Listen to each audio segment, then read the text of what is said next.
এখন আমি তৈরি করব মিষ্টি পাউরুটি। সেক্ষেত্রে লাগবে পাউরুটির পিস, একটি ডিম, দুধের গুঁড়া, আর হচ্ছে 1 চা চামচ চিনি।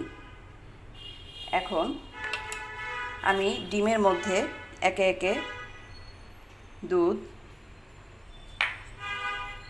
আর চিনি আর আমি জাস্ট একটু লবণ দেব টেস্টের জন্য, সামান্য একটু 1 চিমটি।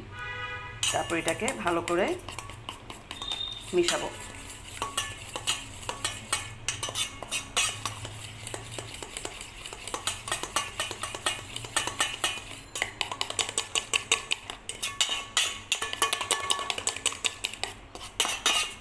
এক্ষেত্রে লিকুইড দুধ দেওয়া যাবে, কিন্তু ডিম তো এমনি একটু নরম আর হচ্ছে পানি পানি, সেজন্য গুঁড়া দুধটা দেওয়াটাই ভালো হবে যদি পারা যায়।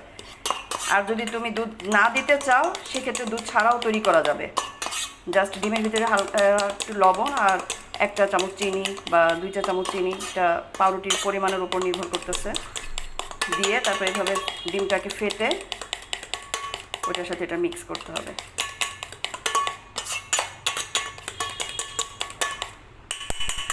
আমার প্রায় মিক্স করা শেষ।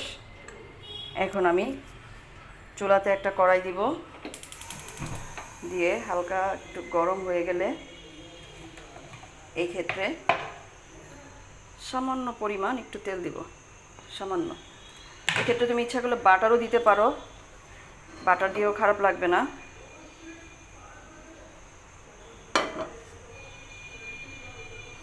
এইটা কিন্তু বেশি আঁচে করা যাবে না,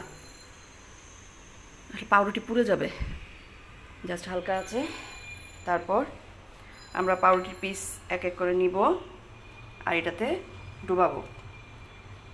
এপিট ওপিট করে ভালোভাবে এটাকে ডুবিয়ে নিব। তারপর হয়ে গেলে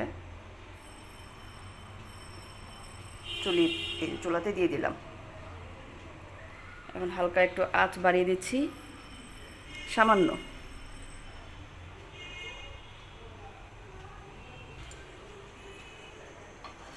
এখন 30 থেকে 40 সেকেন্ড হওয়ার পরে আমি এই পিঠটা উল্টে দিব।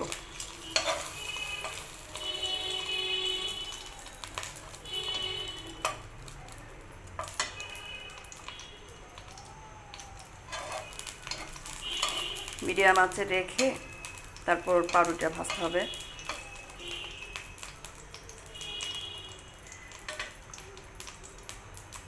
যখন হালকা হালকা একটু ব্রাউন হয়ে আসবে তখন আমরা এটা নামিয়ে ফেলবো। এখন আমরা আবার উল্টে দিচ্ছি, আমাদের এখনো ব্রাউন হয়নি, আবার আস্তে আস্তে ব্রাউন হয়ে আসতেছে। আমি একটু ভালো করে ভেজে নিচ্ছি যাতে ডিমের কাঁচা গন্ধটা না লাগে।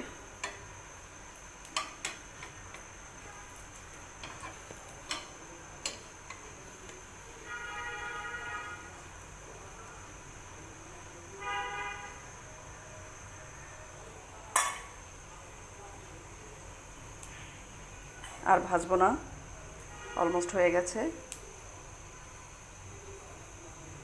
মিষ্টি পাউরুটি রেসিপি এখানে শেষ করলাম।